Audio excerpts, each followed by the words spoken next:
everybody, it's Gio. Welcome back to my channel. I have never done a power rankings video before, mostly because I'm too afraid that I'm going to sound like a fucking idiot. But I'm really excited for NAL and I want to talk about it, so here we go. My first ever power rankings. Number 1, TSM. TSM looked virtually unstoppable last year. They came second in stages 1 and 2, second in the August major, first in the November major, and first in the NA finals. They looked dominant to the point that many people, myself included, had them pegged as the most likely winners of SI 2021. At the beginning of last year, they actually had a pretty big roster change where they moved Pojoman off the main roster onto a coaching role and brought in Charla.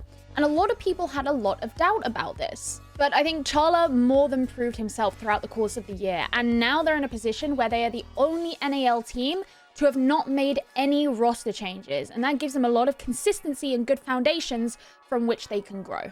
Number 2, Dark Zero. Dark Zero are another team that looked for their grand titles for quite a while and actually started seeing results in 2020. They won their first major in August, followed by a first place finish at stage 2 of NAL, and then came second in the finals. And I think I could see a substantial rivalry developing between them and TSM this year as both of them steadily improve.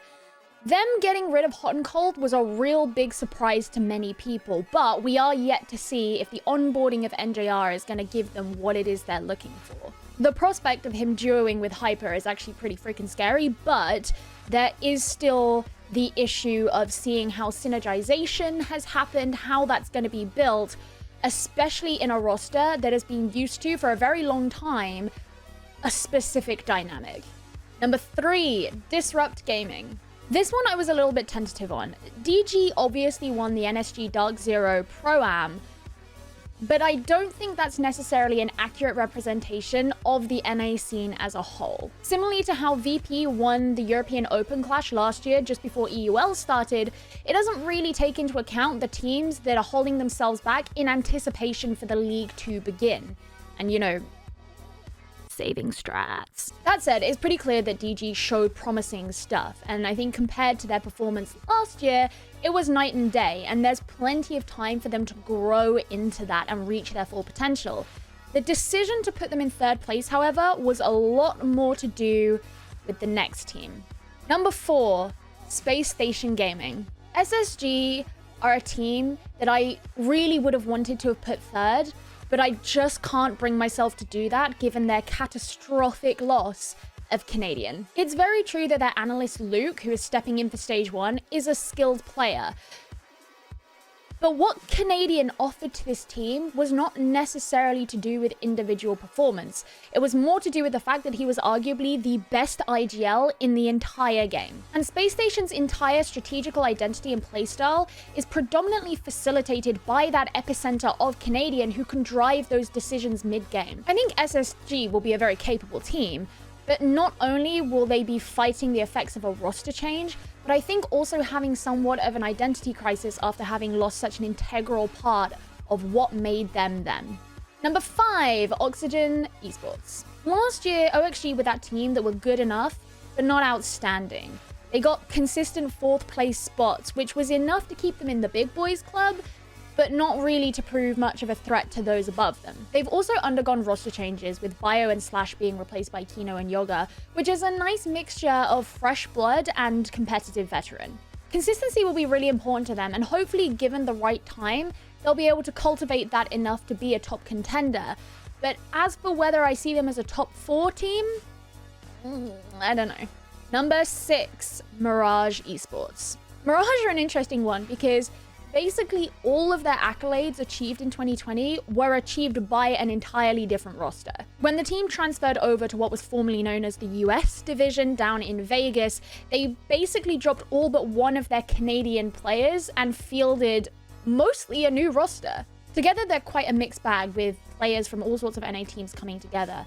And while I think that means that there will be some time required for, you know, the full synergizing, the breadth of their experience, I think, really lends itself to quite educated play and a swathe of skills. To me, Mirage represent a team that might not be perfect at first, but have a ton of potential.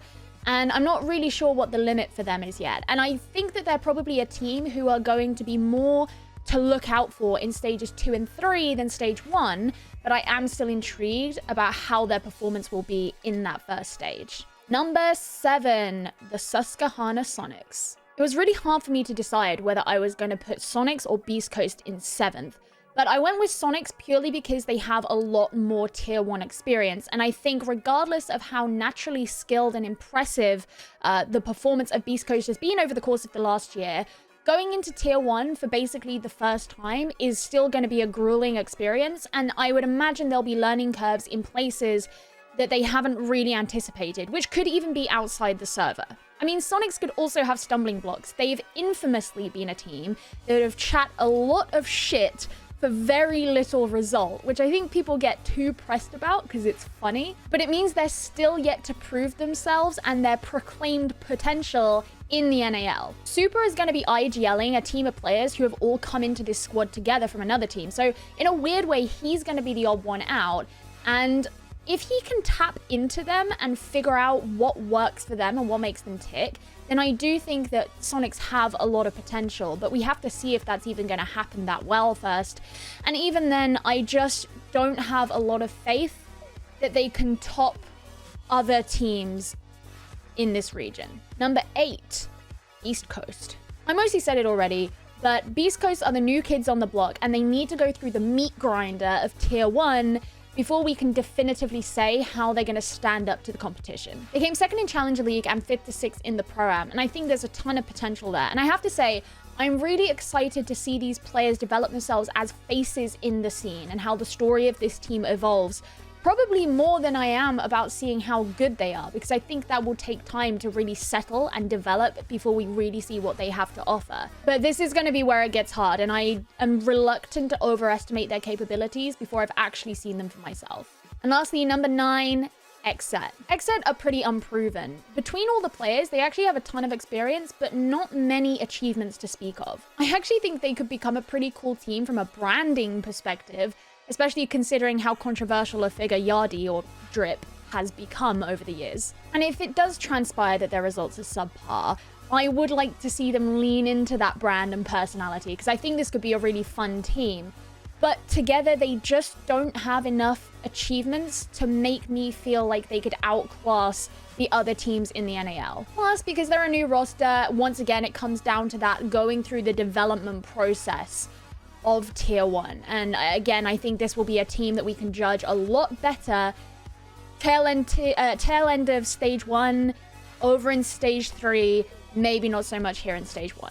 So that was my NAL power rankings list. As I say, I've never done one of these before, but I would love to know what you guys think. If you just vehemently disagree with anything I've said, or if you really passionately agree and you can validate me and make me feel less stupid. But I have to say, I am freaking stoked for NAL. I'm so excited to see how these teams are going to do, and I am,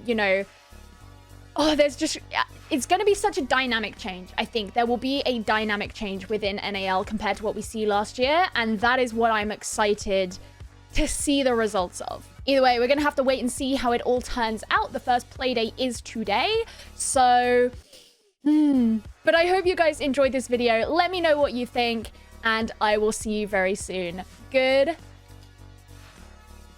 Bye. I wanted to spin. Good.